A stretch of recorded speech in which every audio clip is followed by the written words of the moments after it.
Kentucky Senator Rand Paul, who's back with us after Romney did that.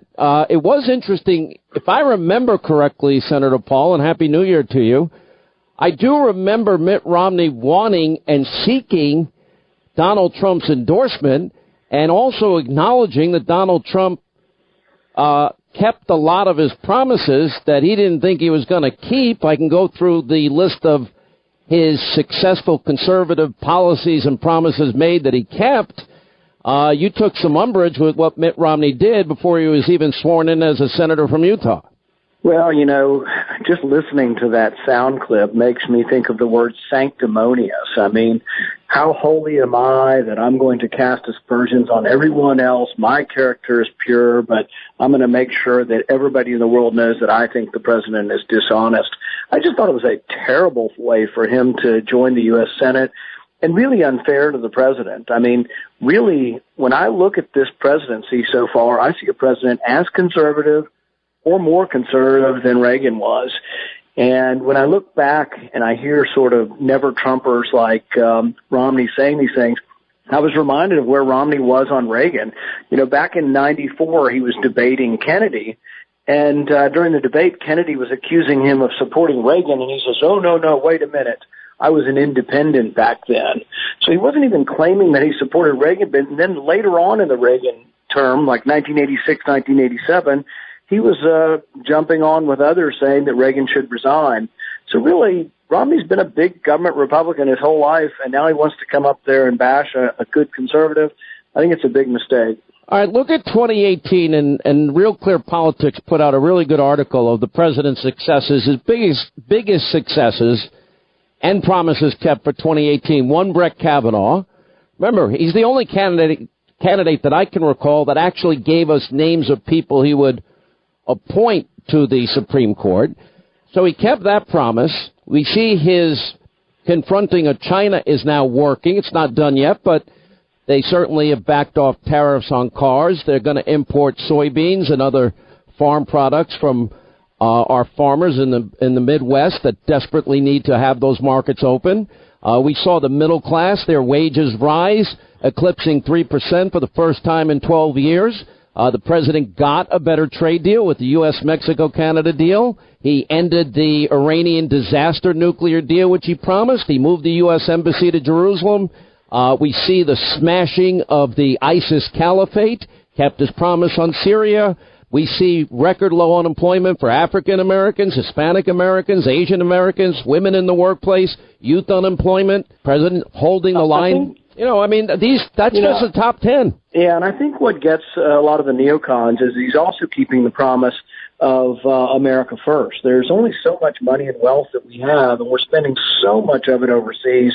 We take care of everybody from top to bottom everywhere. Right now we spend $50 billion a year in Afghanistan, and this is the first president of my lifetime who's willing to say, you know what, we won the war. We defeated the Taliban. We defeated those who attacked us. We had defeated those who harbored those who attacked us.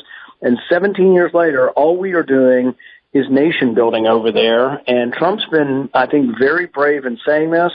And the foreign policy swamp has risen up. And I think, they asked Romney why he did this. And I think that's part of it. He is afraid that President Trump will end the wars in the Middle East and start spending some of that money here at home. Well, I got to tell you something. My only fear is this. Right now we have, I think, 2,000 troops in Syria. One of the things, and I got to give actually somebody like Lindsey Graham a little credit, and I know you guys disagree on Syria and probably Afghanistan, but the Afghanistan conflict's been going on 18 years. It was a draw with the former Soviet Union. My only fear is this. I only want enough resources on the ground paid for by other countries because it benefits them a lot more than us. I want intelligence forces. They've got to do their own fighting because the 9/11 Commission report, we can't forget they were at war with us and we weren't at war with them. So but what's very important to recognize is that the neocons say anytime there's ever a discussion of leaving the Middle East or leaving a portion of the Middle East, they say if you leave, they will regroup. Well, that's going to be true in 50 or 100 years. What we're fighting is an radical Islamic ideology. This idea of terrorism It's an ideology that's out there. It doesn't mean we always have to have boots on the ground in every quadrant of the Middle East. We have an amazing ability to deliver troops on a moment's notice. We have the amazing ability to deliver a cruise missile on a moment's notice. We have the world's most dominant Air Force. There's no reason we always have to be the boots on the ground everywhere. And after a while, the mission changes. So like in Syria, the original mission was defeat ISIS. But now Lindsey Graham and others say, oh, no, we're going to stay till Iran leaves or Russia leaves. Well, Russia's been there since the 40s. Russia's not leaving Syria. I don't know when Iran's leaving, but if we're staying till Iran leaves different parts of the Middle East, we are staying forever.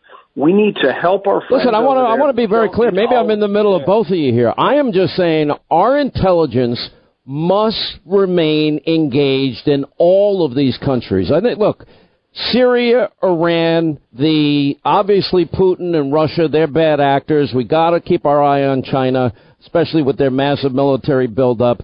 Afghanistan, yeah, we've got to watch the Taliban. We don't want them reemerging as they have. I'm just saying keep our eyes on it. I am saying we've got to see threats emerging.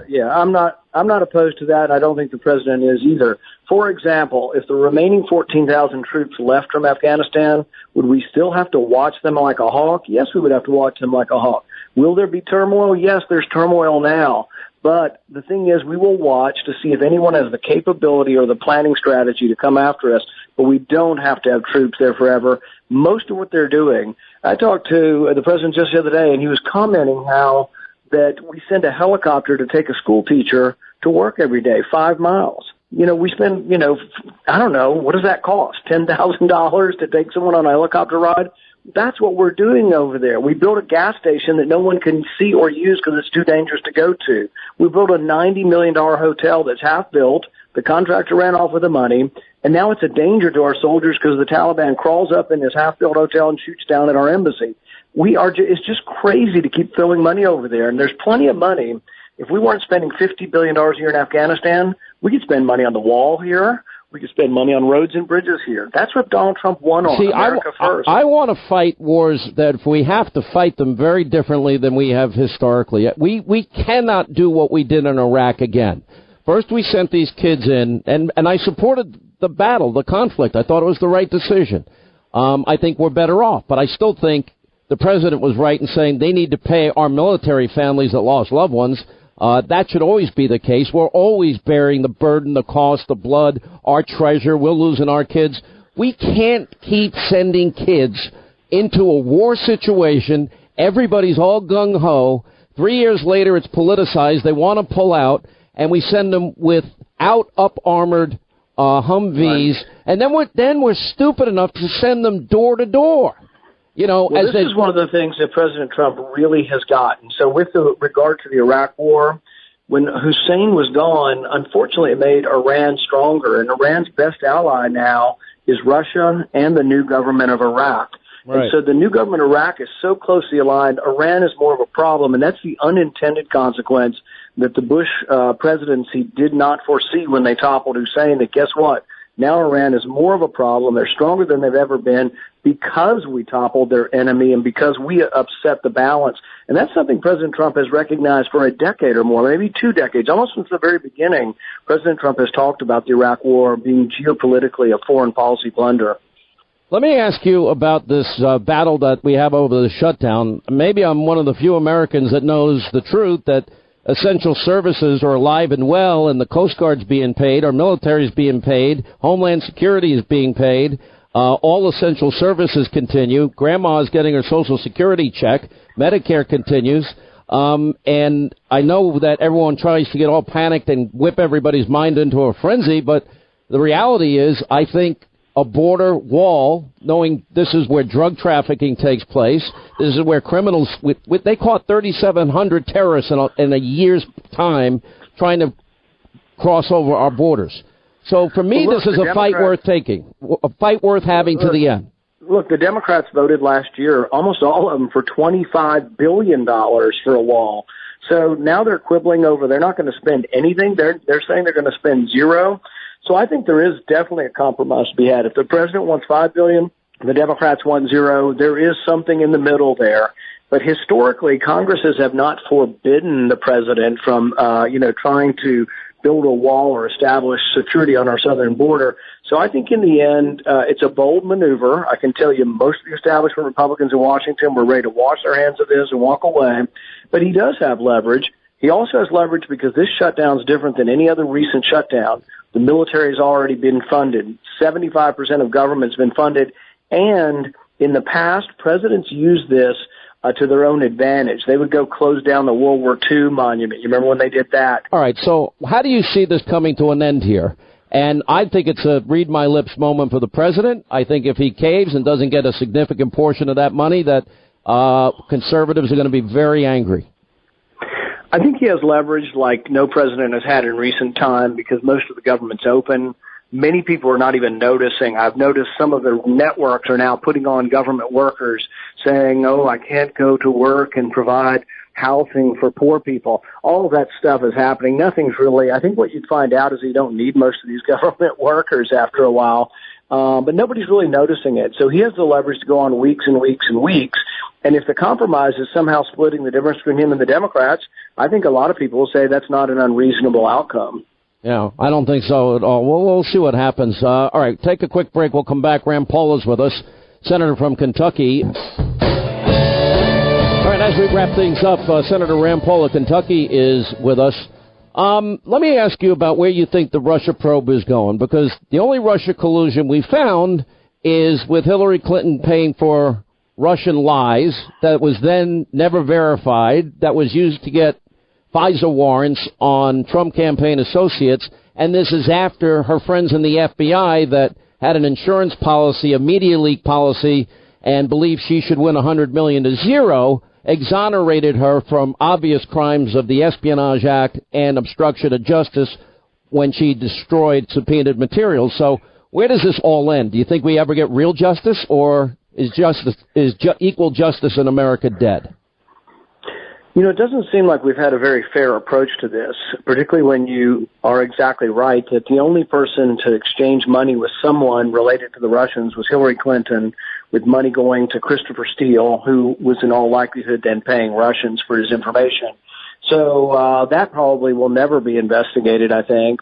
Now you're going to see Trump. But how is that possible? How is that possible? Do you have any doubt that if I had subpoenaed emails, 33,000 of them, and I erased them, and then I acid washed my hard drive with bleach bit, and then I busted up my devices to hide it, are you telling me I wouldn't go to jail? You would, because you're a Republican or you're a conservative. But, I think the justice doesn't, and this is what troubles people. Every day I talk to people who are afraid now to participate in the political process because they're afraid that the government will target them because of their political beliefs. This is what happened to the Tea Party groups under Lois Lerner and under the Obama Department of Justice. And it is. It's very unfair. It's not an equal application of justice, and people are concerned about it. I think people... You know what you're saying? You're saying we don't have a constitution. You know you're saying that. Well, I am saying that I'm very worried that it's not applied equally, that it depends on your political beliefs how things are applied. The other problem with that sounds like a banana republic, Senator. I mean, I'm not trying to interrupt you. I agree with you. That doesn't sound like equal justice, equal application of laws. I think the problem that we've seen is that the Department of Justice has been neutered somewhat under President Trump because of their, sort of taking a step back and not participating in anything and recusing themselves. They then also were unable to have the strength to go after and prosecute any illegality with regard to the Hillary Clinton campaign. I think in the end that the Mueller investigation will find nothing. They'll write some kind of report and nobody will remember it but history. The Democrats may overreach and try to do something like impeachment, but I think it'll be seen as a political move on their part. So I think in the end it will all fade away, but I think it's going to go on and on until Mueller finally makes that final decision to close shop. And this is why I'm absolutely opposed to these prosecutors. I wouldn't vote for another prosecutor for any side, Republican or Democrat. All right, Rand Paul, Happy New Year to you and your family. You're a good man. We'll be checking in often. Good for you to standing up to Romney.